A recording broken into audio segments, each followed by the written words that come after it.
আসসালামু আলাইকুম, সবাই কেমন আছেন? আলহামদুলিল্লাহ ভালো আছি। তো এটা আসলে গিয়ে শেষ সপ্তাহের ভিডিও।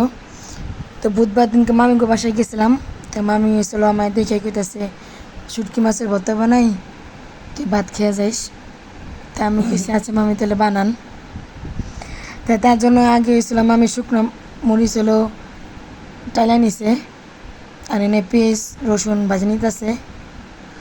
আজকে ভর্তা বানাইব হয়েছিল আপনার বাঁশপাতা শুটকির ভর্তা।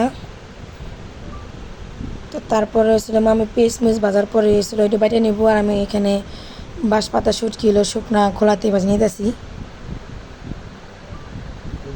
তো এই পেট ভালোভাবে ভাজা দেন কীভাবে গুঁড়া গুঁড়া হয়ে গেছে। তো মামি কইতেছে এমনি দে, এমনি করে আমি বাইটা দিমু।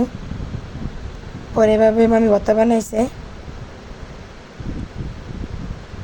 তো ভর্তাটা আপনারা সবাই খাইয়ে দেখবেন, মানে বানিয়ে দেখবেন যে কতটা মজা লাগে। তো মামির হাতের ভর্তাটা দিয়ে আমরা সবাই মিলে ভাত খেয়েছি। তো যদি ভিডিওটা ভালো লেগে থাকে এটা লাইক করেন, কমেন্ট করেন আর শেয়ার করে দিন। আল্লাহ হাফেজ।